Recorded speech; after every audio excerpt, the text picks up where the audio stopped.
2020. Welcome, everyone. Thanks for being here tonight. And we're going to get started with a roll call, please. Commissioner Abraham? Present. Commissioner McElroy? Present. Commissioner Watkins? Present. Commissioner Wilson? Present. Mayor Harless? Present. And Commissioner McElroy, would you lead us in the invocation? Please stand with us.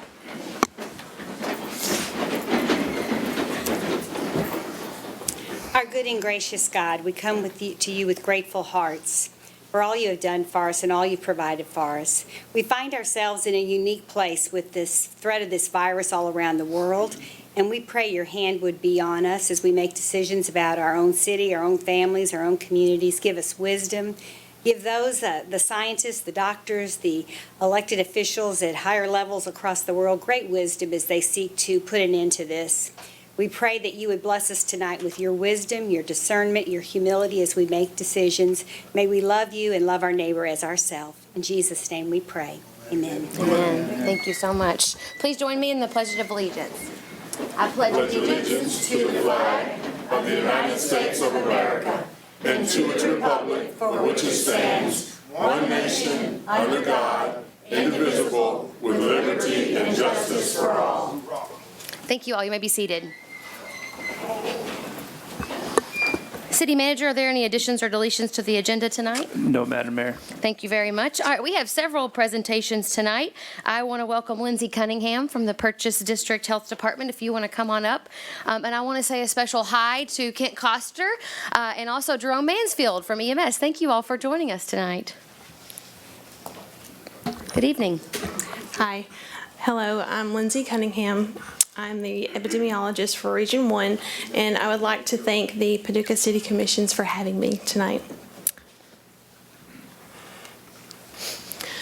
The CDC is closely monitoring an outbreak of respiratory illness caused by a novel coronavirus named COVID-19. Infections with COVID-19 are being reported in a growing number of places in the United States, including Kentucky. The United States has reported a total of 423 cases and 19 deaths in 35 states. And of those cases to date, there have been 29 person-to-person transmissions, 72 travel-related cases, and 322 persons under investigation. Currently, the Division for Laboratory Services updated their information this afternoon.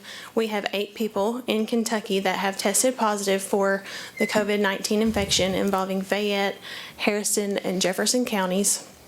And to date, there are 54 people overall that have been tested in Kentucky, and 46 of those are negative. All testing for COVID-19, which will be completed at the Division for Laboratory Services, that is our state lab in Frankfort, it must be approved through the Kentucky Department for Public Health. Commercial labs are able to test for COVID-19, but they do not require KDPH approval. They do expect longer waiting times for those results to come up. So what is novel coronavirus? COVID-19 is a new strain of coronavirus that has not been previously identified in humans and can easily spread from person to person. It is a respiratory disease causing illness that can range from very mild to severe. While we have seen rapid transmission of COVID-19 in the past few months, the speed of transmission is not an indication of the severity of the disease. The spread of this illness is related to this being a new virus infecting humans. The Commonwealth of Kentucky, its public health officials and local health departments are monitoring the situation very closely, and we are working with the federal, state, and local partners. Right now, our main focus is to remain proactive in preparation and prevention of COVID-19. Prominent symptoms include fever, cough, shortness of breath, and risk factors, those that are in close contact with confirmed COVID-19 infection and including healthcare workers.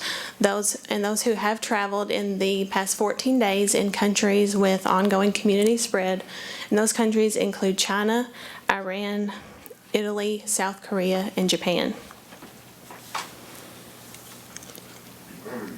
Persons with increased risk of complications from COVID-19 infection, people over the age of 60, and that rate is even higher when you are over the age of 80, and or those with chronic major medical conditions, which include heart disease, lung disease, and kidney failure or diabetes. So, health tips to consider right now. If you are worried, just stay home. Going to the hospital or the doctor's office adds a higher concentration of people and further overwhelms medical staff. Call for advice. The Kentucky State Hotline is available on the KY COVID-19 website. That number is 1-800-722-5725.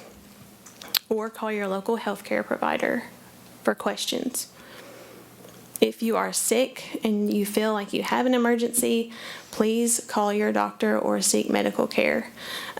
Only go to the emergency room for an illness that would have taken you to the hospital before the COVID-19 outbreak. If you have common respiratory symptoms, take Tylenol or Motrin-like products and stay home from work or school until you are fever-free. If you feel that you need medical care, please contact or call ahead to your healthcare provider and visit the ER if you feel that you do have an emergency. What you can do to help protect yourself and others: get your flu shot. This can be done at your local health department, your primary care physician's office, or your pharmacy. Wash your hands often with soap and warm water for at least 20 seconds. We cannot say this enough. If soap and water are not available, use an alcohol-based hand sanitizer. Avoid touching your eyes, your nose, your mouth. Avoid contact with sick people. If you or your child are sick, the ill person should stay home. Cough or sneeze into a tissue or your elbow. If you use a tissue, dispose of that immediately. Avoid shaking hands and clean and disinfect frequently touched objects and surfaces.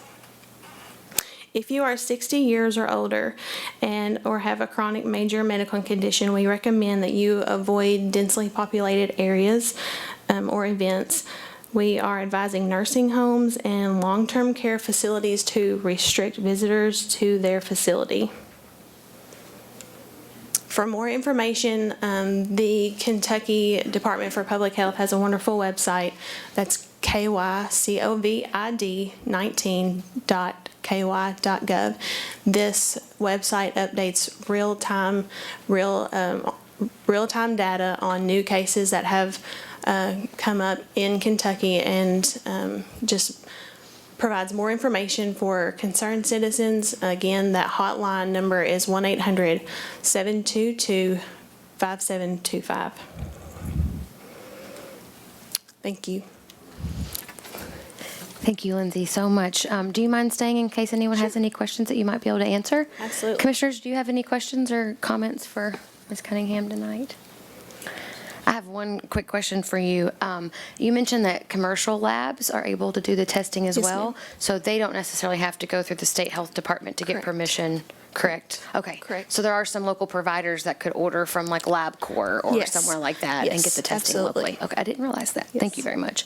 And then also, I know, Jim, you had been to a meeting that EMS hosted last week. Would you like to give an update on who was there? I know the hospitals were there. A lot of our key stakeholders that would be responding to any of these issues was also, I know you were there as well, if you want to give us an update, but I figured you might could. Yeah, that's no problem. Yeah, we've had, I think, 2 meetings that I've attended now at the Emergency Management Agency, and we've had representation from the airport, the hospitals. Of course, Lindsay's been at both of those as well, and her department out there. And then we've had the fire department, police department, Mercy ambulance, the sheriff's department's been there as well.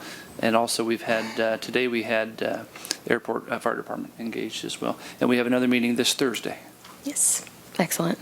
Well, and I also saw that Governor Beshear is doing at least 2 Facebook Live press conferences a day. I've been watching those. Those have been very helpful. Yes, And absolutely. it really does demonstrate kind of the changing nature of the situation. New information comes out almost every time he gets up there. Exactly. This is a very fast evolving situation, and our goal is to keep everyone informed and educated at this time. And speaking of educators, Jerome's reached out to both of the local school districts now too, and invite them to the meeting this Thursday as well. Great.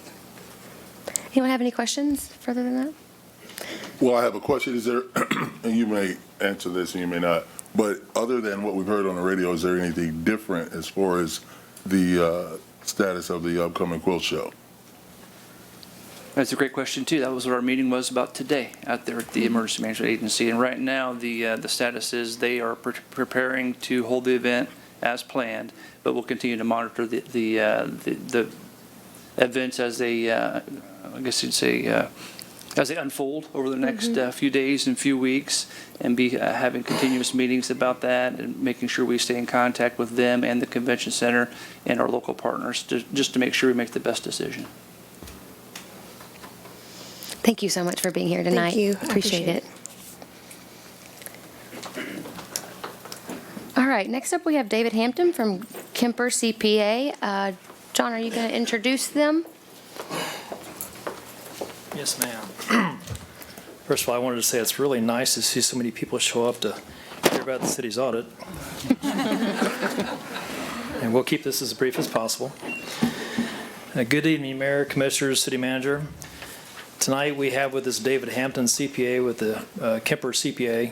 David is here to discuss the city's annual audit report for the year that ended June 30th, 2019. David? Thank you, John. Double bump. The chicken wing, you got to do the chicken wing. That's right, got to do the chicken wing.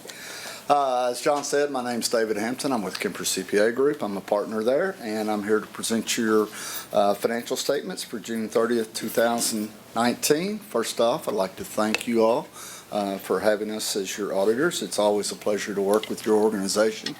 I also like to reach out and thank John and many of the staff that work for the city for their assistance in doing the audit. It's quite cumbersome. There's a lot of information in there. It takes a lot of manpowers on their part as well as our part to get that done. And so we certainly appreciate all the help that they provide so we can get that together. Hey, Dave, before David gets really started here, that handout I just gave you, that's not the actual full audit. About 6 weeks ago, we put them in your boxes, and I didn't figure you'd probably bring them with you. So that's probably the most important part, the part we wrote. Right? Right. Go ahead.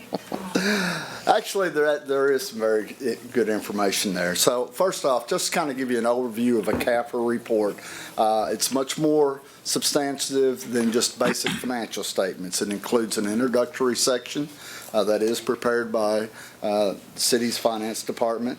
There's a financial section, which includes our audit report, the management discussion and analysis, which is prepared by the city. There's the basic financial statements and required footnotes, and also required and other supplementary information. Then there's statistical section that's provided that provides demographics on the city itself. And then there's a single audit section if you're subject to a single audit.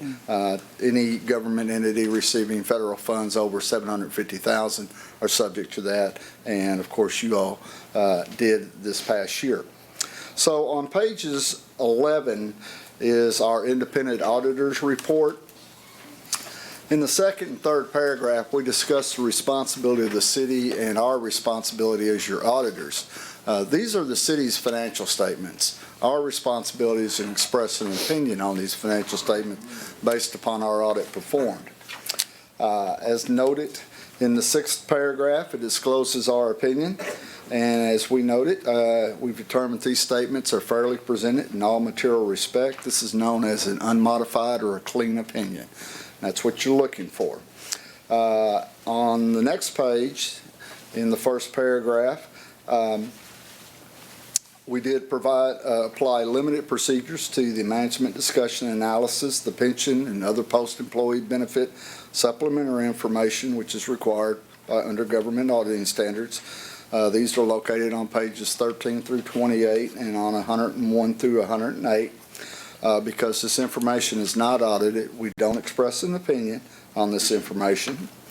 The ninth paragraph, we did apply auditing procedures related to other supplementary information that's included on pages 109 through 128. and the schedule of expenditure of federal awards on pages 149 and 150, and have determined these statements are fairly presented in all material respect. As noted in the 10th paragraph, we don't audit the introductory or the statistical sections. Accordingly, we don't express an opinion on this information. So as part of your audit, government auditing standards require an additional report. And this is, you won't have this in your information. That was back on page 151, 152. This report discloses our findings, if any, regarding the city's internal controls over financial reporting and compliance with certain laws, regulations, contracts, and grant agreements.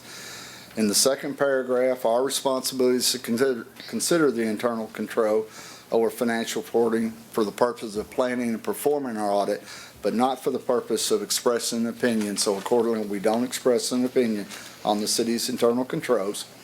With that in mind, as noted in the 4th paragraph, we did not identify any deficiencies as material weaknesses which we are required to report under governmental auditing standards.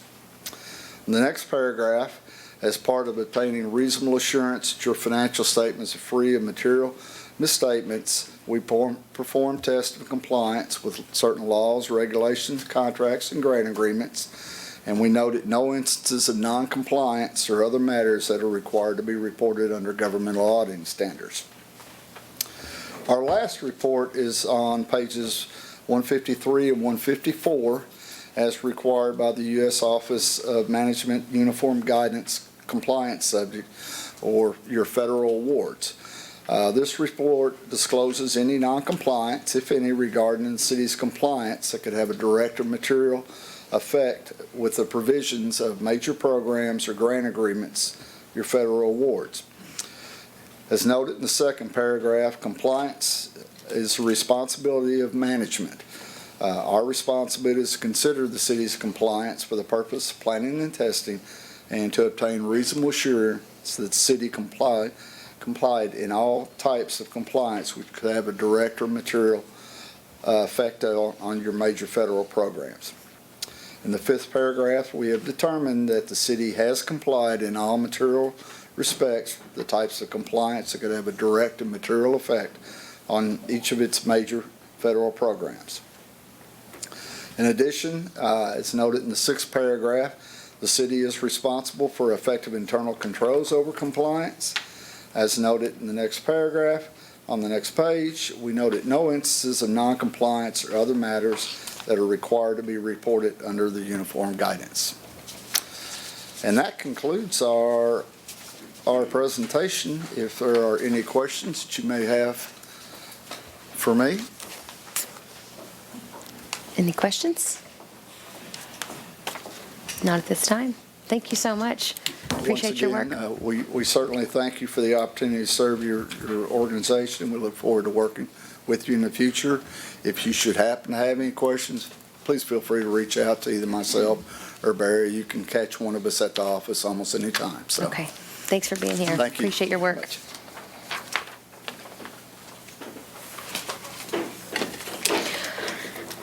Okay, next up we have our parking assessment study presentation, and I'm going to let Katie Axt introduce our guest. Mayor and Commissioners, thank you so much for allowing us the opportunity to bring to you the final report for the downtown parking assessment. I would like to introduce to you Mohammed Nouri, who is our project manager from Concepts 21.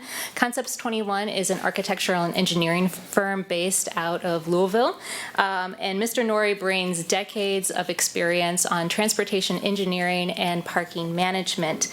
The city engaged Mr. Nouri last fall to help with completing the parking assessment. And as you may recall, this parking assessment was a requirement under our pre-development agreement with Wayland Ventures as part of the city block development project. The purpose of the study was to look at our existing parking infrastructure and to understand how we can better manage that, as well as understanding with future growth, what does capacity look like? do we have sufficient parking spots to allow for future growth? And then to come up with short-term, medium, and long-term recommendations for ensuring that we are providing a good parking experience for our visitors. So Mr. Nori is here to go over the data that we've collected and also to share with you his recommendations, and he'll be available for questions. Great. Thank you. Madam Mayor, members of the Commission, Katie, thank you so much for this opportunity that you have given me to provide an assessment of the parking in downtown Paducah for you. And also members of the audience, ladies and gentlemen, hello and good evening to you.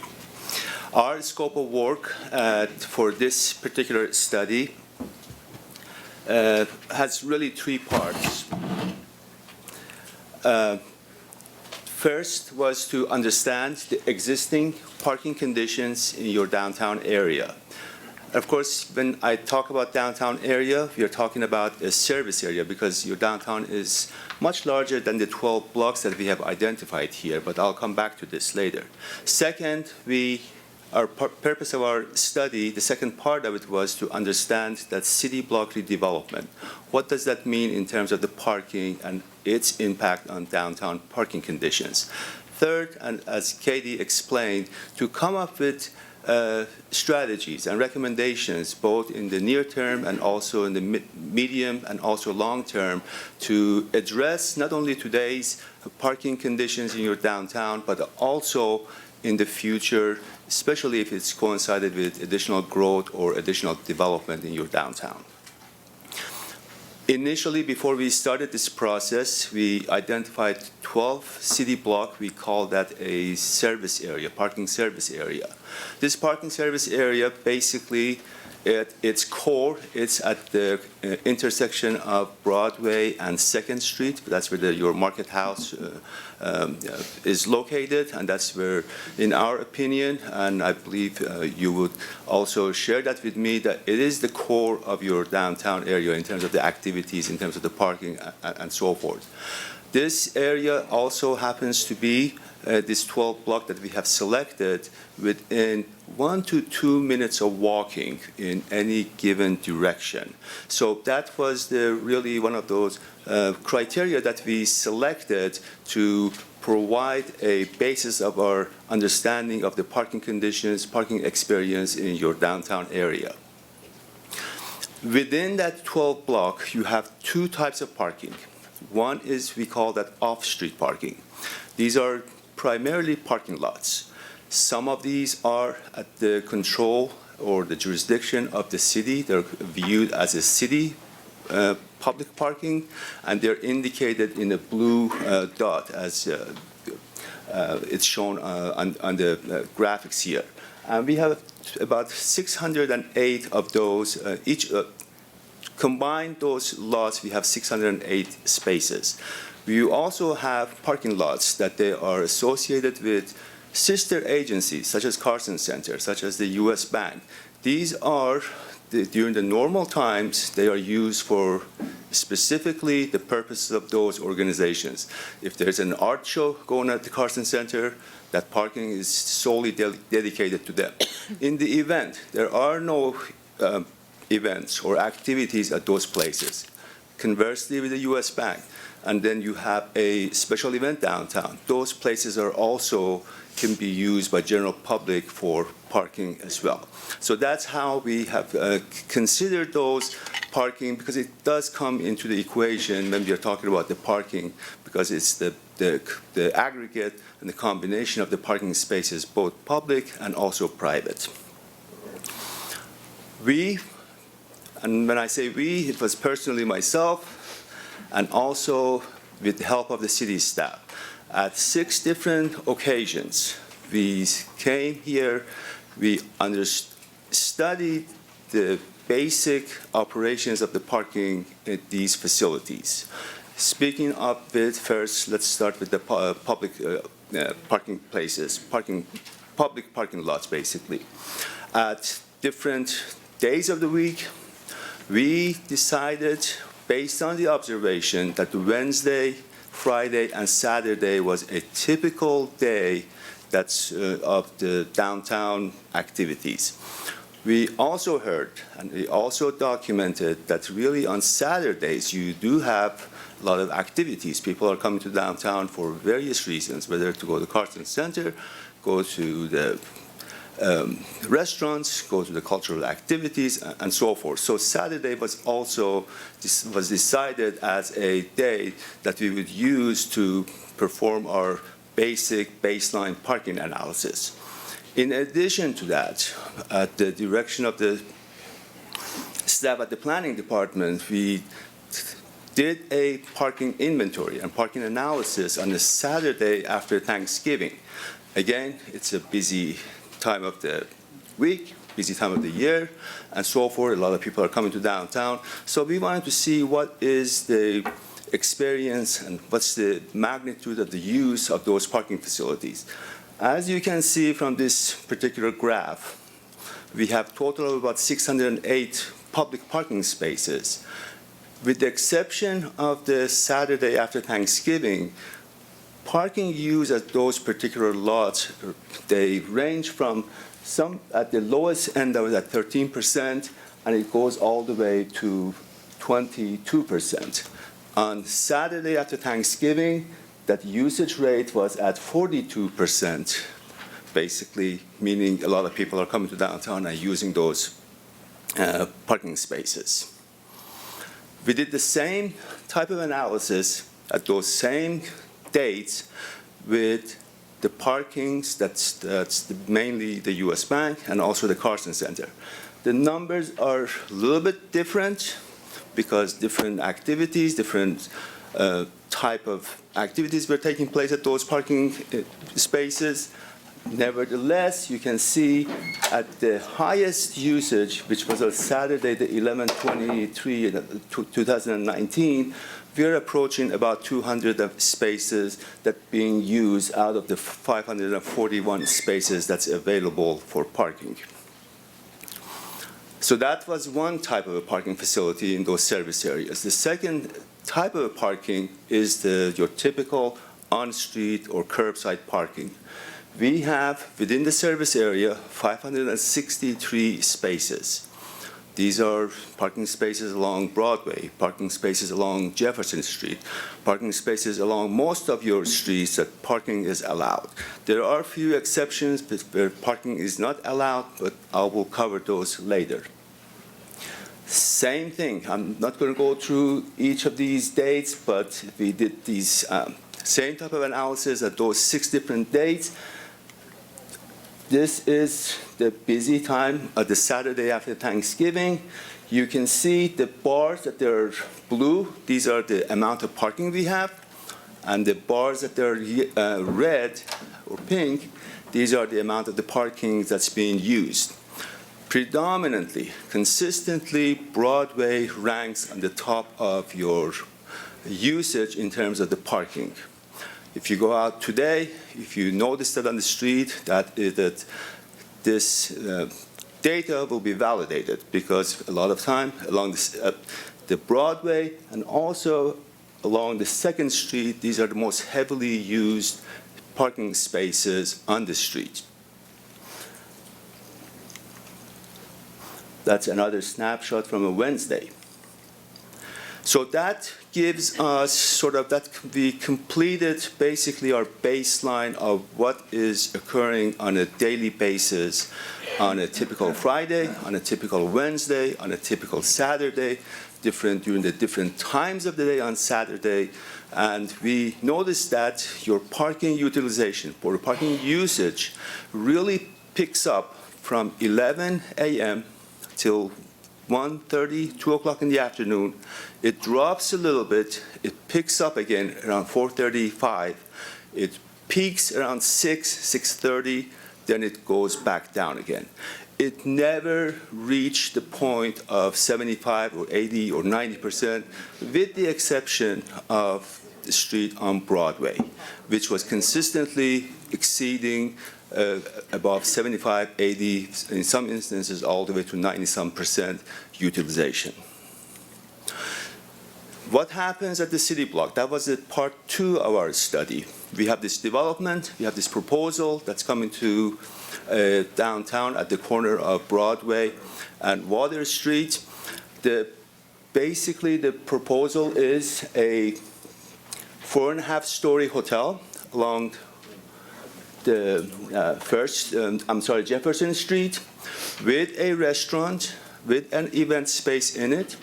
Second, we have this whole plaza, which has about 172 parking spaces designed into the urban plaza itself, followed by 2 sets of buildings along Broadway. These are 3-story buildings with 2 stories on top. These are residential units, about 48 residential units, and also the commercial and shops at the street level. For the purpose of our study, we had to understand what are the impacts of this particular development. There are 2 columns to the right that you will see. One is your requirements, your zoning requirements, or your land use requirements when it comes to these types of developments.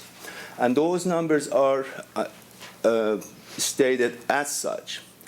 The column right next to it, to its left, that is standard industry type of values that we use when we are talking about what are the needs of this particular development.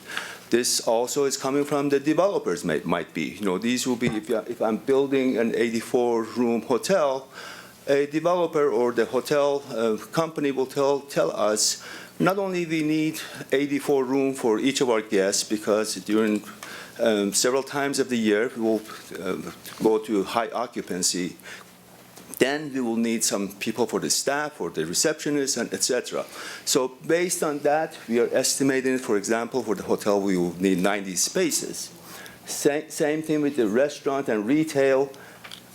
You will notice that for the city of Paducah, for that particular category, that's waived, because that's in your zoning requirements or land use requirements, that it really waives that particular requirements if you're in a downtown setting.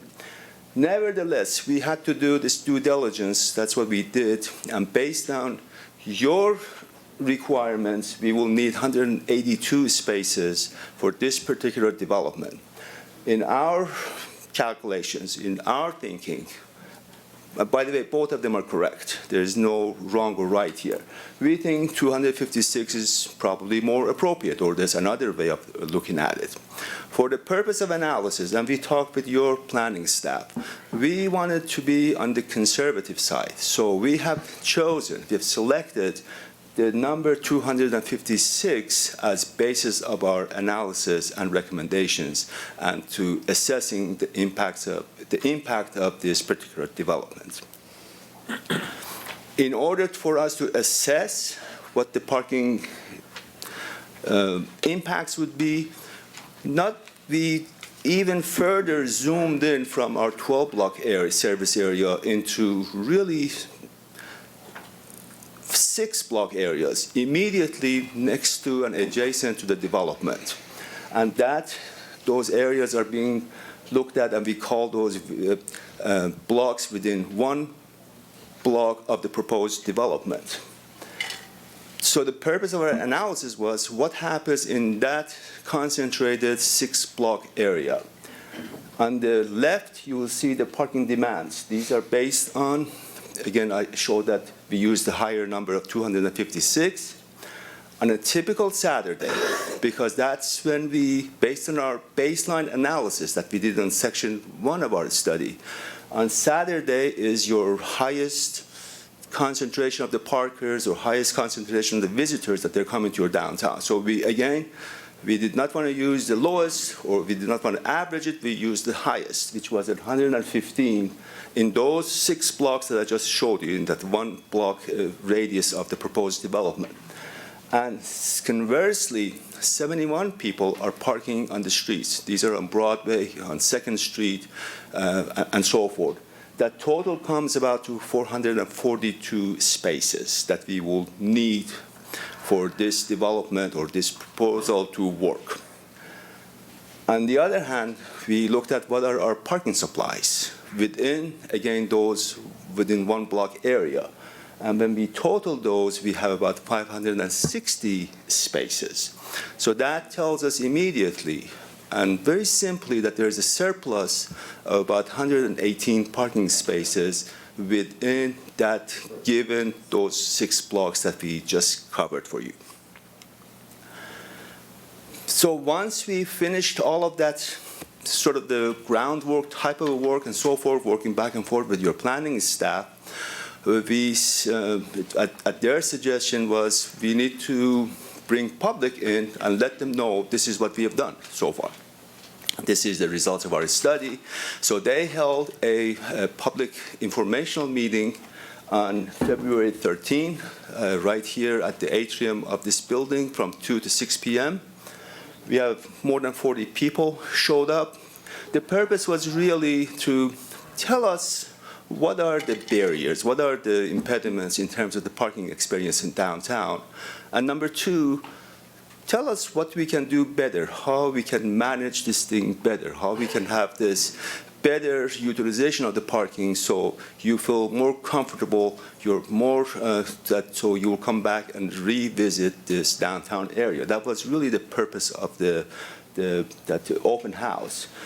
And the way that it was structured, it was, again, at the credit to your planning department and their staff. They set up 4 stations. Station 1 was tell us about your parking experience. Second was about, that was my station, about the parking assessment, the parking inventory data that we have performed for you. 3 was how that parking experience can be improved. And the station number 4, which Katie attended, was Ask the City Planner, which was really focused on the redevelopment projects and so forth in downtown. These are the key takeaways that people told us. Number 1 was we were not surprised, but it was validating to that people are coming from every different walks of life to downtown area, and that's what downtowns are really meant for. These are people who are living, these are people who are working here, these are people who are coming for cultural events, these are people that are coming for special dinners, they want to go to the Carson Center, etc., you name it. So they were all over the map in terms of the types of the people that they come to downtown area. And they also come in different times, different days of the week, different times of the week, the times of the day, and so forth. And more than 80% of them, majority, supermajority, told us that they come visit your downtown, their downtown, on a repeat basis, which is a very good thing. Then we asked, one key question was, what's the issue with the parking? These are not our words, these are people's words. Basically, 11 out of the 28 most common answer was, there were all kinds of answers. For example, I need more ADA or handicap parking. They were all over, there were random answers, but supermajority was that really we do not have a parking issue in downtown. So because of that, we had to document it, and all of those written notes and so forth are documented at your planning department. The third takeaway was, what are the barriers to parking? What are the impediments? What we heard, yes, you do have this public parking, but gee, the lighting could be better. Yes, we have these parking lots, but gee, there are no trees, there are no shade trees, or the pedestrian access, because we asked them about, we have this big parking lot between 3rd and 4th Street along Kentucky. Why? And our survey, it's a huge parking lot, but we found out very, very few people use it.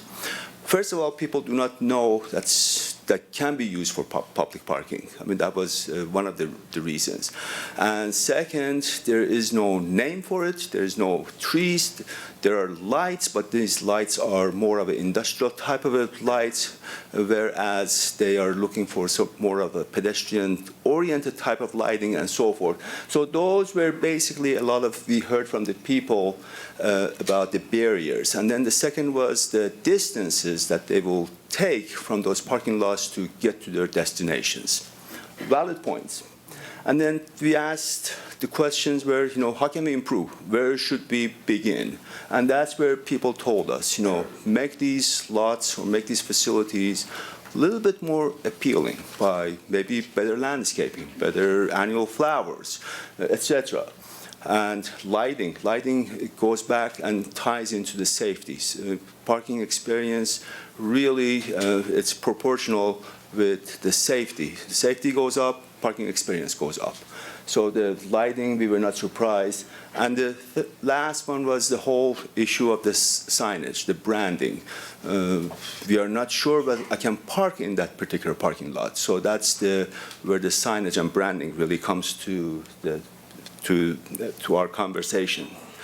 So after that, we looked at what kind of opportunities do we have to improve the parking experience in downtown. One of those, this picture that shows here on your 2nd Street on Market House Square area. This is your epicenter of your activities, basically, in your downtown. Streets are not marked. As a result of that, people arrive at their destinations at a random time. You find the parking, you pull in, you park. Another person comes in, parks in a different location. As a result of that, in this given block, we have, if we lose 2 parking spaces, that's about 10 to 15% of the parking in that given block. Are there answers to that? You bet you. You know the answers better than we do. You have implemented those along Broadway by marking the individual parking spaces. Again, this is a very inexpensive measure to improve the efficiency of your parking. One may argue with me, we're talking about one parking, but one parking is, again, 10% of the parking in that given block. So why can't we put our emphasis and our resources in improving the efficiency of the parking spaces that we have at our disposal?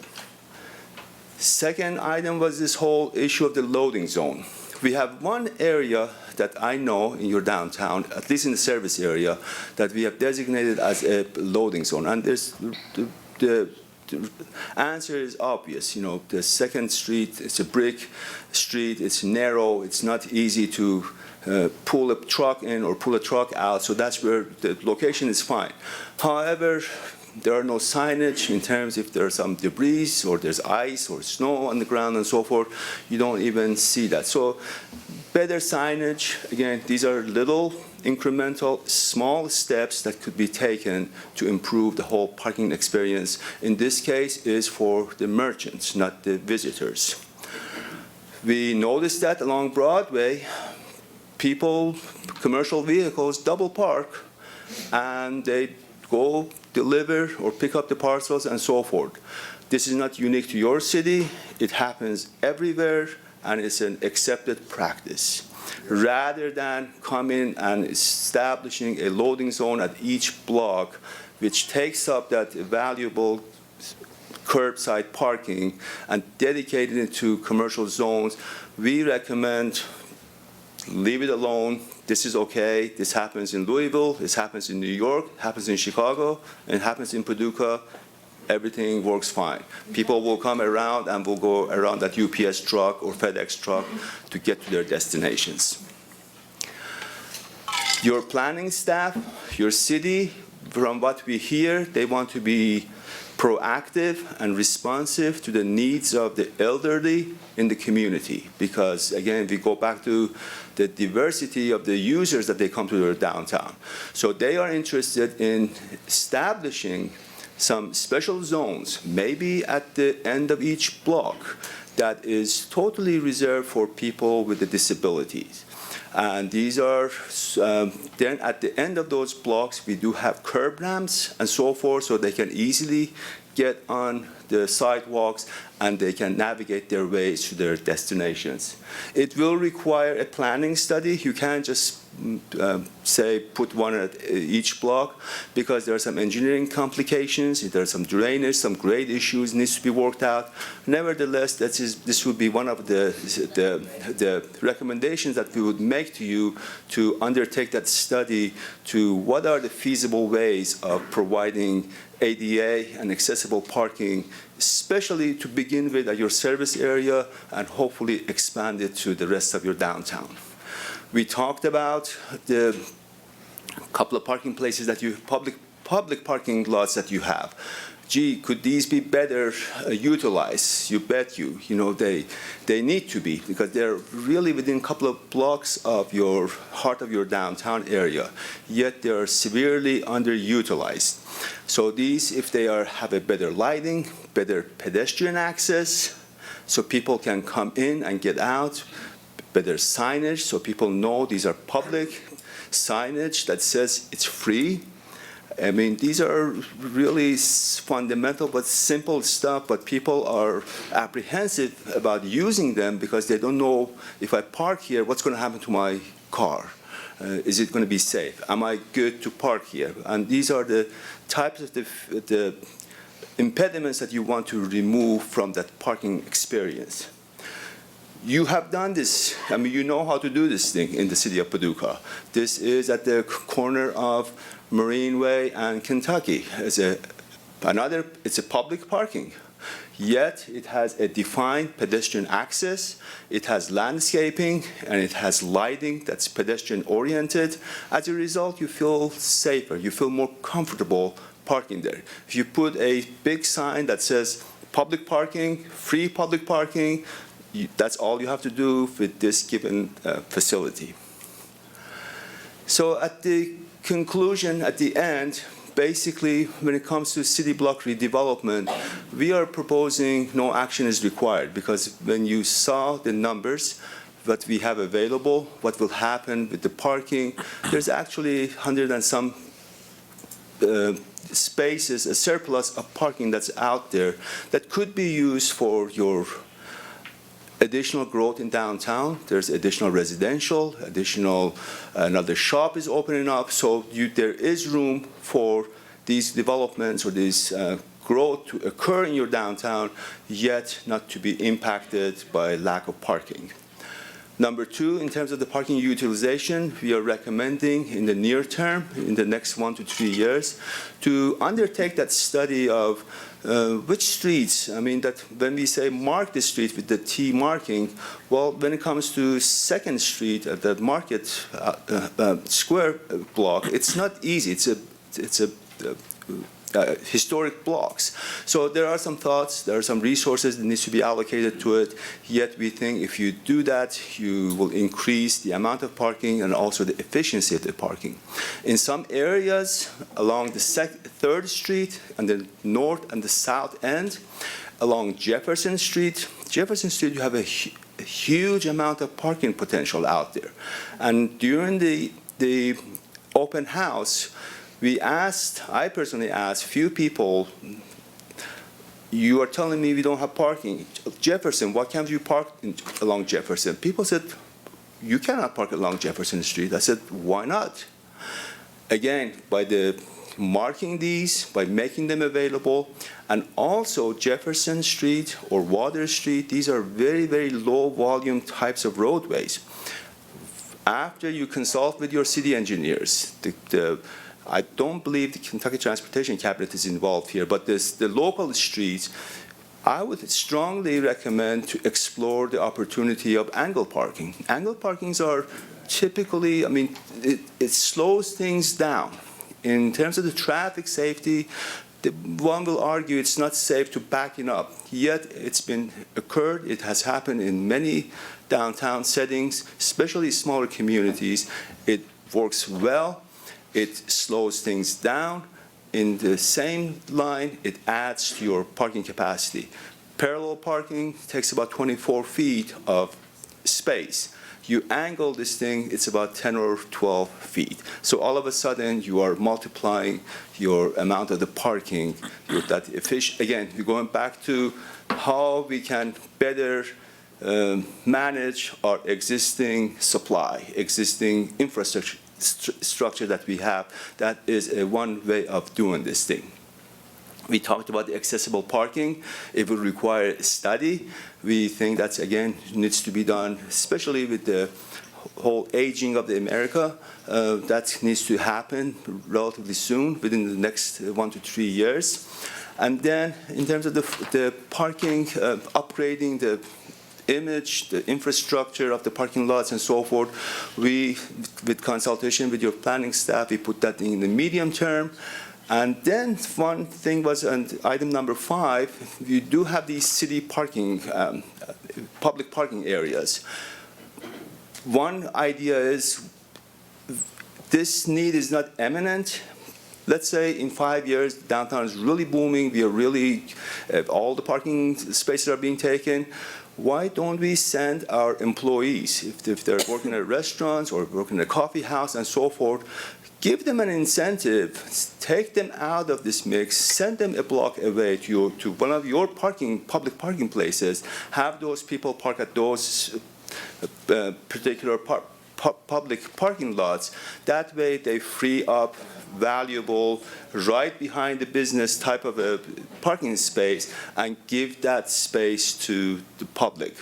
And lastly, if there is another major development, if there is downtown is really growing, we need to evaluate for additional parking structure. We don't need it now. However, we wanted to put it on the map as a long-term strategy for you to consider. With that, I am finished with my part of the presentation. And thank you. Thank you very much for being here. Do you mind taking a few questions from the commission if they have any? That'd be fine. Okay, great. Anyone have anything they'd like to ask? I have one. Sure. Well, I had two. I think you answered my second one, but I'm going to ask it anyway. My first one is around the map that you showed of the immediate one block, the city block. Yeah, I noticed it actually cuts that number 1 parking lot. Well, it cuts it in half. Does that mean that when you were counting, you were only counting half of those in your? It's all graphic. No, we are considering the entire block. Okay, I just wanted to see that. Okay. Otherwise, my circle would have been like this. Okay. So you considered that entire block That's when you correct. did it? Okay. That is correct, All right, yes. thank you. And then my next question was going to be, I remember several years ago, I don't remember when he came, Jeff Speck came here. He was a walkability guy. And I remember going to his presentation at Maiden Alley, and he talked about, he went along Broadway. I wasn't in office then, you guys don't remember, but he went along Broadway and downtown and counted all the spots that we could gain if we changed things up a little bit.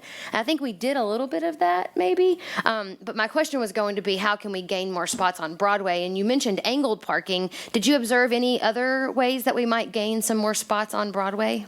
On Broadway, I would not recommend it because because some streets are the businesses that they're located and so forth. But other streets, I'll take that back. Why not Broadway? I mean, Broadway, I'll take that. Really, it comes to, the reason I was hesitant about Broadway is the amount of the traffic that travels it. All of these things, like even on Jefferson or even on Water Street, right along the wall, the flood wall, what will determine that is the amount of the traffic that uses. Do we have enough lane for traffic to go by? Because we do not want to create the traffic backups and so forth that's going to mess up the other side of the streets and so forth. If the answer is yes, we can live with one lane, for example, on Water Street. That's the question. If we can live with one lane on Broadway, then the answer is yes. My guess is, without looking at the specific the traffic data, my gut reaction is going to be no. But nevertheless, when you do conduct these sort of a service area or downtown parking assessment in terms of what the implementation strategies should be, one needs to look at that. If the numbers are there, or we are not approaching the threshold that's going to back up the traffic and so forth, and then the answer should be, why not? That would be the excellent use of our infrastructure that we have out there on the street. Okay, thank you. Any other questions? Well, when you're talking about Broadway and going to one lane, you're just talking about right there around that city block primarily. Or when you and I had talked once before, it was like Jefferson and Water. Could it go to one lane somewhere around there to have that, add the angled parking? Yeah. Is that where you're talking about That- on Broadway, just that one section, Exactly, one block? yes. I haven't looked at your traffic data, but I have seen enough of your traffic on Jefferson or Water Street. I am almost confident that you could have only one lane that serves the traffic, because we have to move the traffic, and then take out the rest, basically, you take 12 feet for traffic, and the rest could be dedicated to angled parking. Could be on both sides, could be on one side only, and then parallel parking on the other side. So there are a combination of strategies that's out there, basically, for you to consider. And that will be done, will be determined at the level that we want to implement. Let's say we want to implement on Water Street and Broadway and that particular block. You look at the traffic numbers, you look at the roadway width, curb to curb. Can we live with one lane of traffic? If the answer is yes, the remaining real estate can be dedicated and devoted to parking, whether it's a parallel parking or angle parking, or the combination of the two. I just didn't want it to be there was all of Broadway, just that No. one block. Yeah. Thank you. Anyone else? Yeah, just a comment. I think when the City Block project first came up, and the initial reaction that most of us got from our citizens was about parking. Where are we going to park? Understanding that we're all creatures of habit and we have our favorite parking places. However, when you look at the events that happen on that lot, for instance, barbecue on the river, 4th of July, some huge event, folks park the one parking lot that you showed across from City Hall. Folks will find a place to park and walk. I mean, maybe a couple of miles to get to where they want to be. And I think in this, now I think when they look at this, it's not so much about where we're going to park. I think some of the issue is the project itself. But I know that there are I wasn't surprised about the number of available parking places that I probably drive by because I want my favorite spot. So I think as we move forward on this, that again, the initial conversation right out the box was, you're taking away City Block, where are we going to park? But now I think if you talk to the same folks, it's not so much about the parking as it is about the project. So I wasn't surprised by those numbers. Just want to make that comment. Well, thank you. And that's what Katie hired me to verify those numbers for you and also for the rest of the community. Any other questions?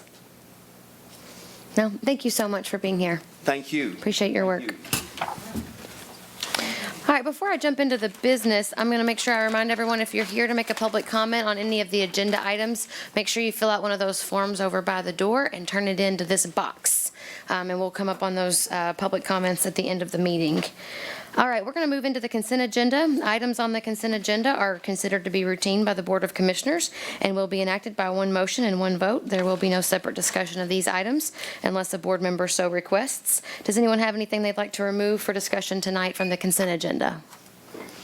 No? All right, I'm going to ask the city clerk to read the items recommended for approval, please. Approve minutes for the February 25th, 2020 meeting of the Board of Commissioners of the City of Paducah. Receive and file documents. Appointment of Mark Kettler and reappointment of John Gill to the Paducah Golf Commission. Mark Kettler will fulfill the unexpired term of Bill Griggs, who resigned. Said term shall expire March 26, 2022, and John Gill's new term shall expire March 26, 2024. Personnel actions, a municipal order appointing Sidney Hancock to fill the vacancy of the late Dr. Wally Montgomery as a member of the Board of Trustees for the operation of a municipal college in the city of Paducah, Kentucky for a period of 6 years. Said term shall expire March 20th, 2026. A municipal order accepting grant funds through the Kentucky Office of Homeland Security, KOHS, for a 2019 grant award in the amount of $97,000 for an airport terminal access control system for Barkley Regional Airport, and authorizing the mayor to execute a grant agreement, Kentucky procurement policy, and all documents related to same. A municipal order adopting change order number 4 to the license and services agreement with Tyler Technologies Incorporated for the computer-aided dispatch system for the City of Paducah 911 Services Division to remove 2 software modules and to purchase 2 software modules with the currently available software credit, resulting in a remaining software credit balance of $14,614 and no change to the total contract amount, and authorizing the mayor to execute the change order. I make a motion to accept the consent agenda as presented. Second. Thank you. Roll call, please. Commissioner Abraham? Aye. Commissioner McElroy? Aye. Commissioner Watkins? Aye. Commissioner Wilson? Aye. Mayor Harless? Aye. All right, Commissioner Abraham. I move that the Board of Commission, I move that a municipal order entitled "A Resolution for the City of Paducah, Kentucky in support of House Bill 484 that would recognize the Kentucky retirement systems and create an independent county employee retirement system board of trustees be adopted." Second. City Manager, do you want to make some comments about this one? Yes, I will, Madam Mayor. This is basically a request from the Kentucky League of Cities that we advocate for this in support of what they're trying to do to help cities across the Commonwealth and counties across the Commonwealth, helping us with the pension relief. So basically, these efforts that are being requested here is basically showing the city's support to those efforts and to this House bill, which will in essence allow the Kentucky retirement system to actually have a little bit of oversight by localities. So basically, instead of just having the state system, we'll actually have some representation for the county and local system. So that'll help us with the future investments and that type of thing. Also looking at the ability to work with the chance. The fees will remain the same, but the way that the money is invested will be advantageous for the county and municipal local government pension system, which in essence will help to shrink, if you will, the unfunded mandate, or the unfunded liability, I shouldn't say mandate, unfunded liability, which in essence will actually diminish the amount of money we have to give on an annual basis. So it's a good thing for the city.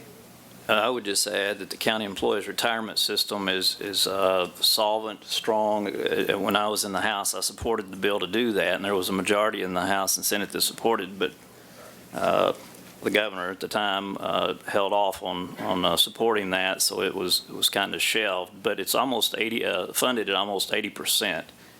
So it's a very solvent retirement system, and I think it's a good bill, and I hope the General Assembly will pass it this time. So is that, I'm sorry. No, go ahead. So presently, we have the one board. That's correct. Right, so we're going, what they're asking us to do is to support their action in creating a second board. Yes, that's correct. Okay, so typically when that happens, that's more expense, because if they're gonna create a second board, then the bureaucracy there is gonna double. So and whenever you start talking about that, then you're talking about an increase in funds. And when you talk about that, you're talking about an increase in taxes to the public. So this is asking us to support that, but there's some folks that think that that's going to increase the number, for instance, anywhere from $3 to $6 million to $6 to $7 million just by creating this separate board. So we can be, I guess you can be in support of the idea, but if you look and you drill down on the numbers, depending on who you talk to, is this a good thing or not? I know that the county representation feel that they're not represented, in a fair manner. So that was one of the genesis moving forward with this. But it's been my experience that when you start duplicating things, it gets more expensive. So I guess, Commissioner Watkins, you served a little bit of time up there. Is there another way we could do this without, those guys up in Frankfurt could do this without duplicating what they already have? Well, I don't think it's necessary. I was there 6 years, and you already have the county's employment retirement system, but it's embedded in the Kentucky retirement system right now. All this bill would do is separate it and give them their own, where they can make their own decisions about investments and everything else. So you're really not duplicating anything. You're just giving the county employees control over their own pensions. Is really what you're doing. And so the Kentucky retirement system is a much bigger board that is making decisions about a retirement system that's solvent and strong and stable that may not be in the best interest of those. And actually, I would think that the funding would actually go down because it's so strongly funded. The Kentucky retirement system, if you put all of it together, is only funded about 17%. But the county employment retirement system was over 77% funded. So I think actually it would just be in the opposite direction as far as the funds necessary and any potential, there shouldn't be any potential tax increase. It just put local governments in a stronger financial position to fund their retirement systems for their employees. I think it's like putting a bad apple in the pot of good apples, and then the bad apple starts getting on the good apples. That's how I understand it from the KRS piece, is that the KRS itself is not in great shape, but the CERS is. Right. And so the idea is that if the CERS could stand on its own, it would stay in good shape and not be pulled down by the KRS situation. I have the KLC's legislative issues document pulled up, and I didn't get to read through this before I read it, so I'll just read it and see if it answers any of your questions or concerns. There's a line item on here that says how a separate board can help with affordability, and it says it was the governance decisions of the KRS board that created the fiscal pressure the CERS is now facing. Members of an independent CERS board will focus their fiduciary obligations solely on CERS. They will hire their own actuary, ensure assumption rates are realistic, and control asset allocation and investment decisions. And I can send you this document, Commissioner, if you want to see it. I don't know if that's going to affect your decision tonight, but. It came out in something from the Kentucky League of Cities on Friday afternoon late about how it actually provides more stability. I don't know if you've seen that one or not. Well, there was a lot of things came out on both sides of this issue. This was from the Kentucky League of Cities. Right, and there were other things that came out, obviously in support of it, and obviously when you talk about bureaucracy, you're talking about things like auditors, investment consultants, all of these, if we got one board here and I'm the chief executive officer of this board, and we're going to separate that and we're going to form another board, are you going to have to get another chief executive officer? Of course you will. You're going to have to do that. So again, when you start duplicating things, and we're definitely in a pickle with this pension situation, and everybody in here knows that. But how we move from A to B is important. And here's what I don't want to happen is that the very folks that are hoping that their retirement be there when they get ready for it, in the meantime, we're making moves and putting more of a tax burden on them as they get to that point. So I read it as it provides those employees more stability that they will get their pension because it is funded more. Yeah. It's not the duplication. It provides the employees that are relying on those pensions more stability that they will be there. That fund will be there to be paid. Exactly. This says that the employees we're talking about, CERS, which are county and city employees, is 64% of the membership in KRS and 76% of the assets. So the counties and city employees are holding 76% of the assets in KRS. That's a big number. However, it only has 13% representation on the KRS Board of Trustees, 11% of the KRS Investment Committee, and 14% of its actuarial subcommittee. And a separation would provide 100% representation of those employees at the state level.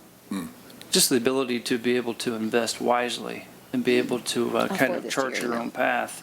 So in essence, the administrative costs associated with that, you have the ability to invest your funds wisely to grow the fund in a way that it can't be grown now. Well, for me, it's a lot of, it seems to me that there's a lot more information out there on either side of this issue. And so I'm going to acknowledge that and don't feel comfortable voting on this at this point. So what I would do personally is abstain from that until I feel comfortable and understand exactly what's going on, because again, I know what we get. I know what we get on our email and our website when where that's coming from. But it's that number. Our pension issues are so vast, and I just want to make sure that we're getting to a solution that doesn't further burden the very folks that's trying to and hoping that their money that they paid into a system that they said that was going to be there is there. And I don't know. I don't know, what is that number now?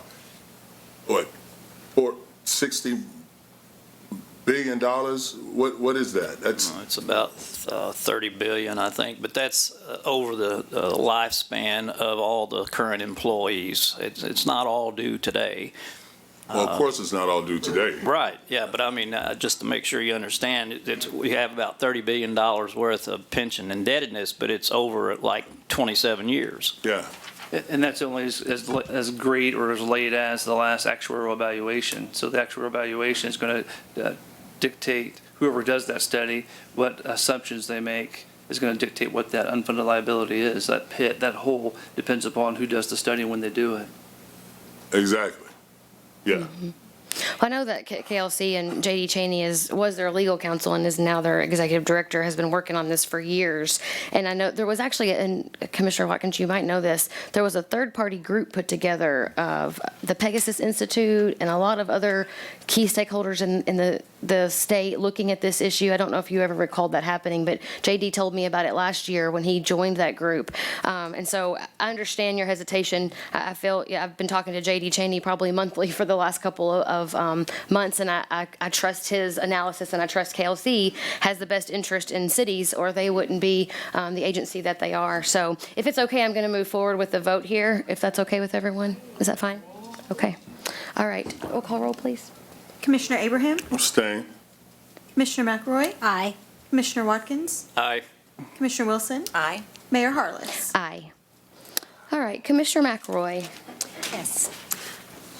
I move that the Board of Commissioners adopt an ordinance entitled, an ordinance accepting the bid of Adams Contracting LLC in the amount of $274,121 for the Perkins Creek Bob Leeper Pedestrian Bridge Project and authorizing the mayor to execute a contract for same. This ordinance accepts the bid of Adams Contracting LLC in the amount of $274,121 for the Perkins Creek Bob Leeper Pedestrian Bridge Project and authorizes the mayor to execute a contract with Adams Contracting. Further, this ordinance authorizes the finance director to transfer $80,000 from the Boyles Estate Trust into the Bob Leeper Bridge Project account for expenditures related to the project. Second. Any questions on this item? We heard from Rick last time. All right, roll call, please. Commissioner Abraham? Aye. Commissioner McElroy? Aye. Commissioner Watkins? Aye. Commissioner Wilson? Aye. Mayor Harless? Aye. And Commissioner Watkins. I move that the Board of Commissioners adopt an ordinance entitled, an ordinance authorizing the mayor to execute a professional services agreement with BFW Engineering and Testing, Inc. in an amount not to exceed $52,204 for the flood wall seal closure project. This ordinance authorizes the mayor to execute a professional service agreement in an amount not to exceed $52,204 with BFW Engineering and Testing, Inc. for professional services related to the flood wall seal closure project. Second. Any questions for the city engineer? No? All right, roll call, please. Commissioner Abraham? Aye.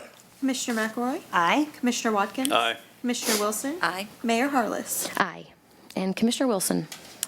I move that the Board of Commissioners adopt an ordinance entitled, An Ordinance Amending Chapter 78 of the Code of Ordinances of the City of Paducah. This ordinance is summarized as follows. This ordinance amends Section 78-32 of the Code of Ordinances of the City of Paducah to increase the rate at which vacation time accrues for employees of the City of Paducah based on the number of years of employment.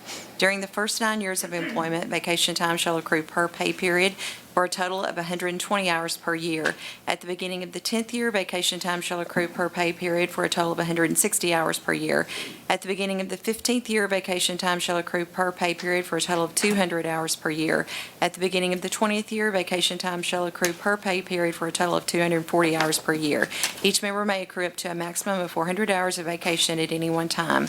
These rates do not apply to employees whose vacation accruals are governed by the rates set forth in the current collective bargaining agreements or otherwise specified in the ordinance. Second. Any questions? All right, roll call, please. Commissioner Abraham? Aye.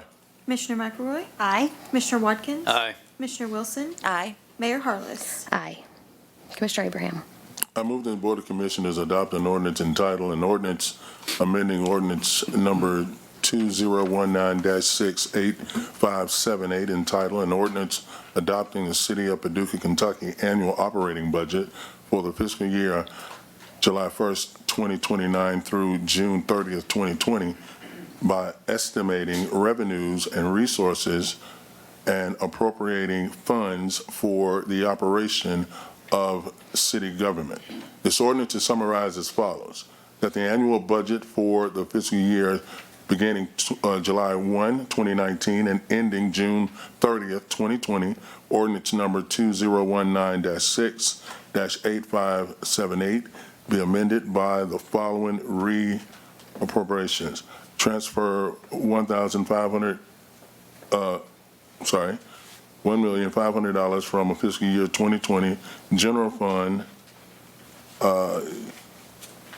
unreserved fund balance to the Build Grant project, DT 0050 project amount.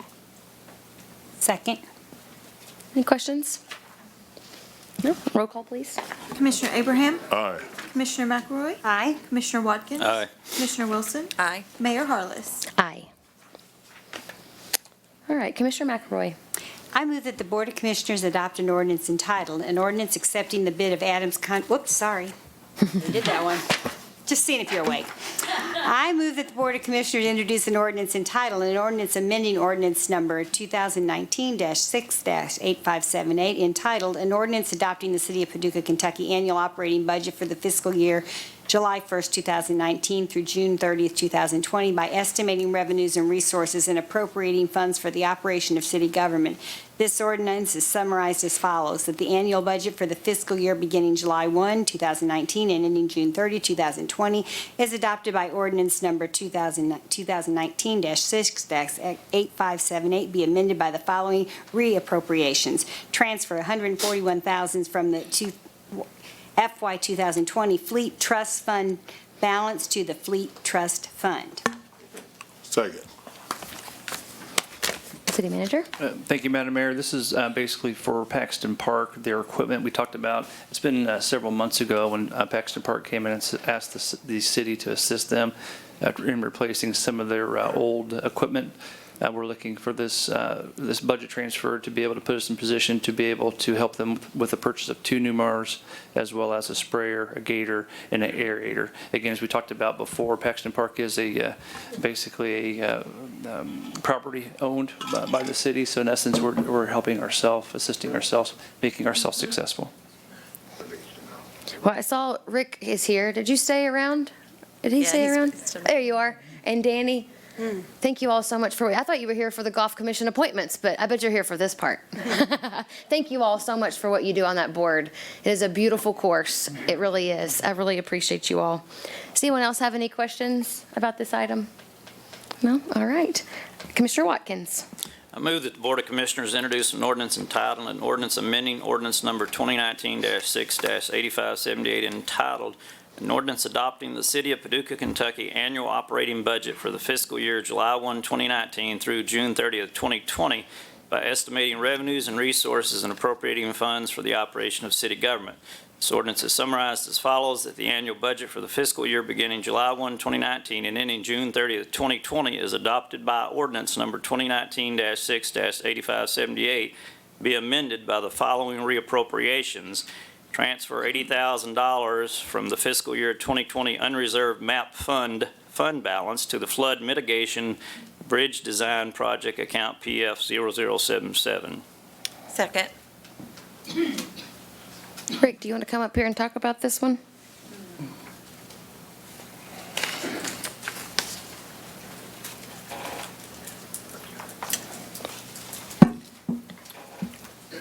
Madam Mayor, Commission, City Manager. What was your name? Sorry. It's okay. When we were preparing our budget for the 2020 fiscal year, little did we know that we would have a flood in 2019 that came while we were in the preparation of the budget. And then we also had flood damage from the 2019 flood, of which we've taken advantage of FEMA, of our emergency declaration. And we were able to get $438,000 of FEMA money, or I guess obligated money, to help us with replacement of this bridge. So as we look at our budget, we don't have those resources available for the design of that. We weren't planning the design at that time, but we want to take advantage of those FEMA monies and get that bridge replaced. So this particular item on the agenda and the next item on the agenda are all related to this one effort. Thank you. Anybody have any questions about that specific project? All right. You want to stick around for the next one? Yes, all right. ma'am. Commissioner Wilson. I move that the Board of Commissioners introduce an ordinance entitled, an ordinance authorizing the mayor to execute a professional services agreement with BFW Engineering and Testing, Inc. in an amount of $154,036 for survey, roadway, and structure design for the Buckner Lane Bridge replacement over Crooked Creek. This ordinance is summarized as follows. This ordinance authorizes the mayor to execute a professional services agreement in an amount of $154,036 with BFW Engineering and Testing, Inc. for professional services related to the Buckner Lane Bridge Replacement Project.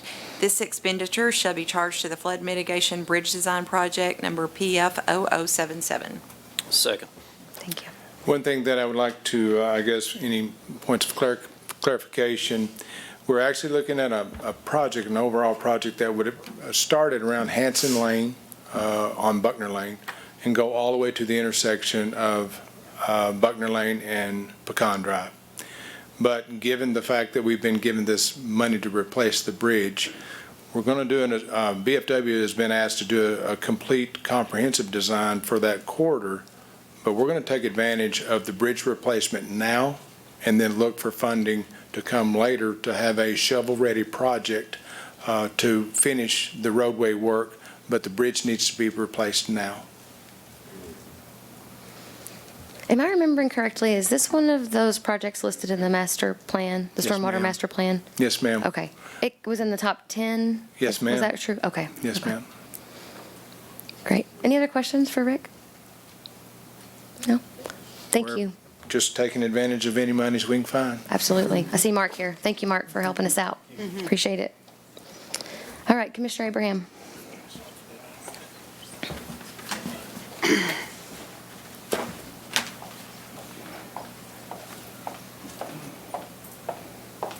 I move that the Board of Commissioners introduce an ordinance entitled, an ordinance authorizing the mayor to execute a professional service agreement with CBIZ Benefits and Insurance Services, Inc. in an amount of $39,000 plus direct expenses in an amount not to exceed $1,600 for a classification and compensation study for the city of Paducah. This ordinance is summarized as follows: that the mayor is hereby authorized to execute a professional service agreement in the amount of $39,000 plus direct expenses in an amount not to exceed $1,600 with CBIZ Benefits and Insurance Services, Inc., for a classification and compensation study for the city of Paducah. This expenditure shall be charged to the Pay and Class Study 2020 project, account number MR0077.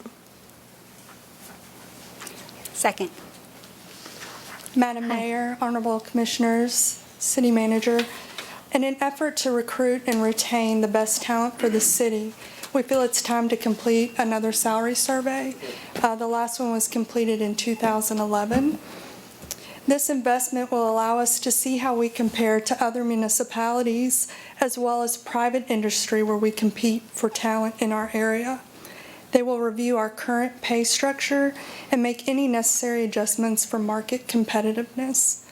A few features that stood out for services with CBIZ are they would complete job analysis questionnaires for all positions. This will assist in making sure all job descriptions are current and up to date with duties. This process will also allow employees to participate in the compensation study. They will create custom compensation surveys to fit our needs that will be based on specific duties for each position. They will not be using national survey data banks, so this would be custom to our needs. Another key item is the financial impact analysis that will assess the financial impact of implementing the recommended compensation practices. So it would put it into numbers, what the effect would be. And they also guarantee ongoing administration for 5 years after the survey is complete with no additional cost. They were also highly recommended by the City of Cape Girardeau. What does 5 years of administration look like? It's updating for cost of living adjustments. It's also going back to see anytime we do the pay and position analysis, if we've added any new positions to make sure those are implemented correctly as well. Any other questions for Stephanie? No? Thank you very much. Appreciate it. All right, next up is Michelle Smolin. We're going to discuss the strategic plan updates.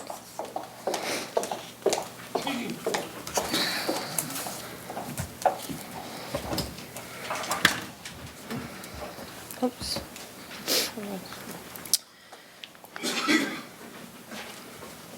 All right. Good evening, Mayor and Commissioners. I'm here to give an update on the 2020 strategic plan process, which is otherwise known as our Paducah. So first of all, I want to talk a little bit about our what the City Manager's Office calls the strategic cycle. First of all, we start with our vision, mission, and values. We like to talk about being a mission-driven, values-based organization and how our mission and values really drive decision-making every day. We also have the Board of Commissioners retreat. This is held annually in January. We take that information from the retreat and develop the strategic plan, and we bring it forward to you for adoption. So today we're going to look at the updates, and then the proposal is next meeting to bring it back for adoption. We then get busy with implementing the plan, and we also have reporting and assessment throughout the whole cycle. We have monthly updates, and then we provide you kind of an overall assessment. So this is a look at where we are this year. In January, we provided the 2019 annual report. We also held the commission retreat. We took that information in February and revised it per commission feedback. We also reviewed it with the leadership team and incorporated some of their comments in it. It was very kind of minor language tweaks, nothing substantive to provide.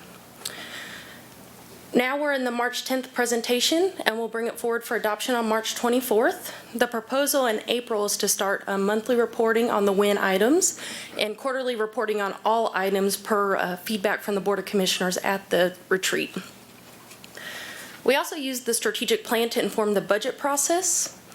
We talk about LT stands for leadership team. We have biweekly discussions on items at our biweekly meetings.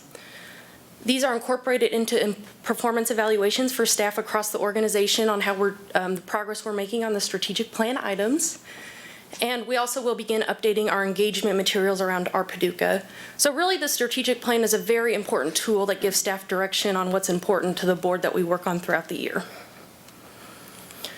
So I'm going to walk through the 2020 proposed updates. You'll remember in the retreat we have 8 key performance areas. We made it through 4. Staff took the remaining 4 key performance areas, action items, and we have some recommended changes. So I wasn't going to really dig in deep into the feedback you've already given us. The intent tonight is really to talk more about the proposed changes we're bringing that staff is recommending. And we also have a new category this year called continuous improvement, and it's kind of service direction that we're going to incorporate into our operations. Okay.